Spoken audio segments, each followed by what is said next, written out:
ज्याचे भाग्य चांगलं असेल त्याला आमच्या नामाचा छंद लागेल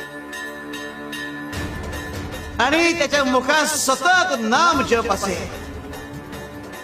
आमच्या नामाची गोडी निर्माण होईल. ध्यानी मनी स्वप्नी ही नाम संजीवनी वदनी असेल. त्याला निरंतर सुखाची प्राप्ती होईल. तसं मधाचं सेवन करण्यासाठी भ्रमर कमळ फुलात गुंतून पडतो आणि अत्यंत आनंदाने आणि आदराने मधाचा आस्वाद घेतो. आमच्या भक्ताचे मन आमच्या नामाचे ध्यान लागून उच्च पातळीवर स्थिर होते. मन नामात एकाग्र होईल. त्याची चंचलता नाहीशी होईल आणि त्याचे उन्मन होईल. अरे नामस्मरण हेच प्रपंच व परमार्थ साधनाचे साधन आहे.